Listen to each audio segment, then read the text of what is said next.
क्यों बच्चों, आज हमारी फिजिक्स जर्नी कहाँ जाएगी? आज हमारी फिजिक्स की जर्नी जाएगी क्लास 9 के फाउंडेशन के chapter force and law of motion के टॉपिक न्यूटन सेकेंड लॉ। पिछले वीडियो में हमने क्या किया था? न्यूटन फर्स्ट लॉ को हमने एक्सप्लेन किया था। आज हम न्यूटन सेकेंड लॉ को एक्सप्लेन करेंगे। न्यूटन सेकेंड लॉ को एक्सप्लेन करने से पहले मैं आपको बता दूं कि आपको सबसे पहले जानना होगा मोमेंटम। What is momentum? तो the momentum is defined as the product of mass into velocity. इसका मतलब प्रोडक्ट ऑफ मास और वेलोसिटी से जो बनता है वो आपको कहलाता है मोमेंटम। अब सवाल ये पैदा होता है कि कैसी क्वांटिटी है? तो दिखा हुआ है, मैंने इसमें एरो लगाया हुआ है। एरो क्यों लगाया? क्योंकि velocity is a vector quantity, so momentum is also a vector quantity. And इस डायरेक्शन किधर होती है?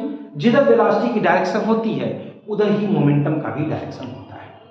अब इसकी यूनिट क्या होगी? एम की यूनिट क्या होगी? किलोग्राम। और वेलोसिटी का होता है मीटर पर सेकेंड। इसका मतलब कि मोमेंटम की जो यूनिट होगी, वो होगा किलोग्राम मीटर पर सेकेंड। तो यहां मैंने मोमेंटम के बारे में बता दिया। वैसे ये चीज तो पहले जानते हो आप, हमें पढ़ना है Newton second law. According to Newton second law, dp upon dt मतलब the rate of change of momentum is proportional to the unbalanced force। यानी कि बॉडी के अंदर rate of change of momentum जो है वो प्रोपोर्शनल टू अनबैलेंस्ड फोर्स है। Clear? अब हम समझ गए होंगे कि किसी बॉडी पे अगर कोई अनबैलेंस्ड फोर्स लगा है तो सिंपल बात है कि उसके मोमेंटम में क्या होगा? चेंज होगा। तो ये जो चेंज होगा इसी का रेट निकालते हैं dt से, कितने टाइम में कितना चेंज होता है। अभी हमें इसको इक्वेशन को प्रूव भी करा देंगे। क्लियर? तो अब ने क्या कहा? The rate of change of momentum is proportional to the unbalance force. Balance force नहीं, क्योंकि बैलेंस फोर्स जो है वो बॉडी के मोमेंटम में कोई चेंज कर ही नहीं पाएगा। क्योंकि बैलेंस फोर्स होगा तो सीधी बात है कि बॉडी की वेलोसिटी में चेंज नहीं होगा। अब वेलोसिटी में चेंज नहीं होगा तो मोमेंटम में चेंज नहीं होगा, और मोमेंटम में चेंज नहीं होगा तो rate of change of momentum कैसे निकलेगा? मेरे प्यारे दुलारे आंख के तारे, निकल नहीं सकता। क्यों मेरे बेटे? नहीं निकल सकता ना। इसका मतलब साफ है मेरे लाल कि dp अपॉन dt होगा तो सीधी बात है, ये जो फोर्स कैसा है वो अनबैलेंस होना चाहिए। अब हम निकालते हैं मैथमेटिकल फार्मूला। क्या निकालते हैं? Mathematical formula. कैसे निकालेंगे? Late us consider a body of mass capital M which move with velocity u at time t बराबर 0. Let a force capital F is applied on the body। Body पर हमने एक force F लगा दिया। यहाँ मास scalar quantity है, time scalar quantity है। तो जब हमने बॉडी पर लगा दिया तो ये बॉडी जो है वो v वेलोसिटी से मूव करने लगा, फोर्स। और इस समय आप समझ गए होंगे कि यहाँ पे टाइम भी थोड़ा सा चेंज हो जाएगा। इसका मतलब साफ है कि यहाँ पे बॉडी की दो पोजीशन दी हुई है, एक t बराबर 0 पे दिया हुआ है और एक t बराबर t पर दिया हुआ है। यानी कि बॉडी का इस समय भी मोमेंटम होगा और इस समय भी मोमेंटम होगा। इनिशियल मोमेंटम इसका क्या होगा? Initial momentum is equal to m into u, और यहीं पर निकालते हैं final momentum equal to m into v. इसको हम रिप्रेजेंट करते हैं P1 से और इसको रिप्रेजेंट करते हैं हम P2 से। अब हम क्या निकालते हैं? Change in momentum. तो आपने देखा कि बॉडी के पास दो मोमेंटम है, एक उसका इनिशियल मोमेंटम है और एक उसके पास फाइनल मोमेंटम है। इनिशियल मोमेंटम को हमने P1 कहा और फाइनल मोमेंटम को हमने क्या कहा? P2 कहा। Is it clear? तो फाइनल मोमेंटम को हमने क्या कहा? P2 कहा। तो अब निकालते हैं चेंज इन मोमेंटम। जब हम बात करते हैं चेंज इन मोमेंटम की, तो चेंज इन मोमेंटम क्या? मोमेंटम क्या? इनिशियल और फाइनल। तो फाइनल माइनस इनिशियल, तो क्या हुआ ये? P2 और minus P1। Is it clear? अब P2 कितना है? m इंटू वी, और P1 कितना है? m into you. यहां से m को हम बाहर कर सकते हैं, आएगा क्या? v minus u. क्लियर? अब हम करते क्या, according to second law, according to second law क्या होगा, अकॉर्डिंग टू सेकेंड लॉ। अब dp upon dt proportional to f है, तो f प्रोपोर्शनल टू भी dp अपॉन dt, दोनों बातें बराबर है। जैसे मैंने कह दिया कि अगर हम आप पे डिपेंड करते हैं तो आप भी तो हम पे डिपेंड करते हो। अगर आपके बढ़ाने से मेरी वैल्यू बढ़ती है तो आपके घटाने से मेरी वैल्यू घटेगी भी, तो सीधी बात है, प्रोपोर्शनल है। इसका मतलब हम लिख सकते हैं इसको f proportional to dp upon dt। तो f इज इक्वल टू क्या आएगा, f is equal to k dp upon dt। Is that clear? जब हम पूरे चैप्टर का न्यूमेरिकल्स लगाएंगे तो उस समय गैप मत करना, ठीक है। f is equal to k dp upon dt, समझे मेरे लाल? अब dp माने क्या, चेंज इन मोमेंटम। अब अगर ये चेंज इन मोमेंटम है तो f is equal to k, और ये क्या होगा p2 माइनस p1 अपॉन क्या चीज dt। dt माने क्या, t माइनस 0, क्योंकि dt क्या है, dt है टाइम का चेंज। तो आपका टाइम बाद वाला क्या है, t है, और पहले वाला 0 है, तो t minus 0। f is equal to k, अब p2 माइनस p1 की वैल्यू आपने निकाला है, देखिए m, और ये v minus u upon t। और आपको मालूम है कि v minus u upon t, और v minus u upon t है क्या, the rate of change of velocity, and the rate of change of velocity is known as acceleration, is known as acceleration. Clear? तो आएगा क्या, f is equal to what, k m into a। तो आपने क्या देखा कि f is equal to k m into a, जहां k constant है। इसका मतलब f proportional to m and f proportional to a। इसका मतलब साफ है कि किसी बॉडी पे अगर आप ज्यादा फोर्स लगाते हो तो जो बॉडी बड़ी बॉडी है उस पर ज्यादा फोर्स लगाना पड़ेगा, और जो छोटी बॉडी है उस पर कम फोर्स लगाना पड़ेगा सेम एक्सेलरेशन के लिए। इसका उल्टा भी कह सकते हो कि अगर आप सेम एक्सेलरेशन लगाते हो तो ये बॉडी के अकॉर्डिंग फोर्स भी अलग अलग हो जाएगा। यहाँ पे यह प्रोपोर्शनल टू ए क्या कहता है कि किसी बॉडी पे आप जितना फोर्स लगाओगे वो बॉडी उतनी ही ज्यादा उसका क्या होगा, एक्सेलरेशन। क्लियर है?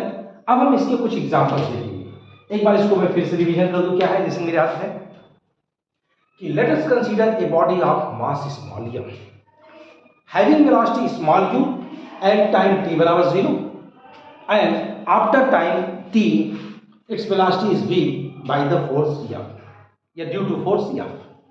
Then the initial momentum is equal to m into u, final momentum is equal to m into v.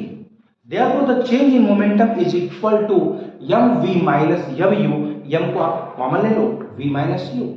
Then according to Newton's second law, f proportional to, आप board पे देखते रहो, f proportional to dp upon dt, f proportional to p2 minus p1 upon क्या चीज dt को t minus 0 लिख सकते हैं। तो f is equal to k m v minus u upon t, तो f is equal to k into m t। आप विश्वास मानोगे, आपको एक मजेदार चीज बताऊं, इस इक्वेशन को मैं उल्टा भी कर सकता हूं। उल्टा करके दिखाऊं, दिखाता हूं। f is equal to k m into a is equal to v minus u upon t, तो f is equal to k m v minus u upon t, m को अंदर मल्टीप्लाई कर दो, k m v minus m u upon t, और t को लिख दो t minus 0 जो कि dt है। m v minus m u को क्या लिख सकते हो भैया, p2 minus p1, यानी इक्वेशन क्या बना, f is equal to k p2 minus p1 upon t minus 0 को लिख दो dt। अब p2 minus p1 को क्या कहेंगे, dp, यानी f is equal to k dp upon dt, तो f proportional to dp upon dt। ये देखो इक्वेशन निकल गया। तो आप उल्टा भी कर सकते हो, उल्टा लिख मत देना, उल्टा केवल याद करने के लिए होता है, फिजिक्स एक लाइन की होती है। अभी फिजिक्स एक लाइन में करके दिखाएं क्या, चलो दिखाते हैं फिजिक्स लाइन में। एक लाइन में मेरे साथ जुड़ोगे तो ऐसे ट्रिक आएगा आपको। चलो एक लाइन की फिजिक्स देखो, एक लाइन की फिजिक्स न्यूटन सेकंड लॉ अभी खत्म हो जाएगा यहीं की यहीं। देखो कैसे, F proportional to dp upon dt। dt लिखने की वैल्यू नहीं कर रही है, dt को क्या कर सकते हो तुम, dt equal to t minus 0 माने t। अब dp माने क्या, dp माने आप समझ गए होंगे p2 minus p1। p2 minus p1 माने क्या, m इंटू v और माइनस m इंटू u, यहां से m को ले लो कॉमन। यम को कॉमन ले लो, ब्रैकेट में क्या आएगा v minus you upon T. और v minus you upon T को क्या कह सकते हो आप m इंटू ए, पिक्चर समाप्त। फिजिक्स एक लाइन की होती है, यहां से क्या हुआ f प्रोपोर्शनल टू m और f प्रोपोर्शनल टू a। मेरे ख्याल से समझ में आया होगा, तो याद कर ध्यान दीजिए इसको, बोर्ड पे ध्यान देते रहिए इसको। क्लियर। अब हम इस पे दो एग्जांपल समझाने की कोशिश करता हूं। न्यूटन सेकंड लॉ पे दो एग्जांपल, और भी कर सकते हो, दो ही बताते हैं, वीडियो काफी लंबी हो जाएगी। सबसे पहले आपने देखा हो क्रिकेट खेलते हो, क्रिकेट अक्सर कहते हो अरे सूर्य कुमार को पाल है, सूर्य कुमार, विराट कोहली, रोहित शर्मा, कहते हो ना? नहीं कहते हो? कहते हो। कभी आपने देखा हो कैच, शुभमन गिल कोई कैच लेता कैसे लेता, ऐसे नहीं कि अंदर खींचता है। क्यों खींचता है? अंदर क्यों खींचता है? अंदर इसलिए खींचता है वो, अंदर क्यों लेता है ऐसे, ऐसे क्यों करता है? क्योंकि जब वो बॉल आती है तो उसकी वेलोसिटी बहुत अधिक रहती है। जब वेलोसिटी अधिक रहती है तो सीधी बात है कि m इंटू वी से उसका मोमेंटम भी क्या होगा, ज्यादा। अब अगर आप ऐसे ही बॉल ले लिए खट से, तो खटाक से चोट लगेगी, हाथ पे लगेगी कि नहीं लगेगी?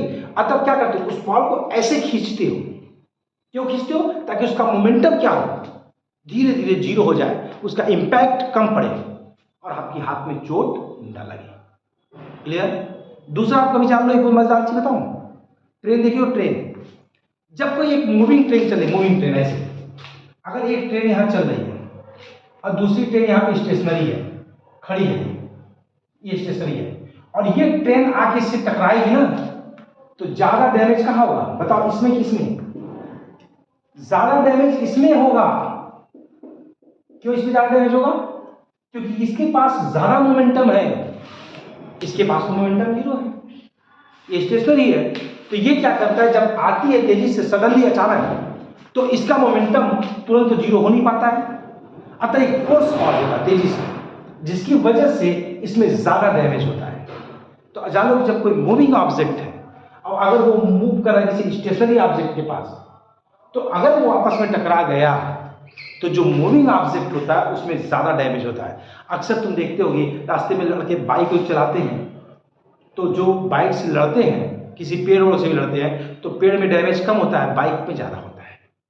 क्यों? क्योंकि उसका मोमेंटम जो है अचानक से क्या होता है, सडनली जीरो। तो आप एक बात समझ गए होंगे कि अगर आप फोर्स ऑफ इंपैक्ट को ठीक करना चाहते हो कि आपको चोट न लगे, तो आपको मोमेंटम को सडनली जीरो नहीं करना है।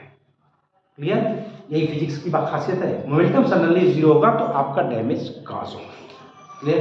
तो आज की वीडियो हम लोगों ने क्या पढ़ा, न्यूटन सेकंड लॉ, उसका मैथमेटिकल फॉर्मूलेशन, उसका एग्जाम्पल। मेरे ख्याल से अच्छे समझ आ गया होगा। अगर अभी कोई दिक्कत होगी तो आप कमेंट बॉक्स में लिख देना, मैं उसको फिर से यहाँ पे क्या करूँगा, रिजॉल्व करूँगा। क्लियर। तो मजा आई पढ़ने में मेरे प्यारे आपके तारे। चलो अब मिलते हैं अगले वीडियो में ब्रेक के बाद।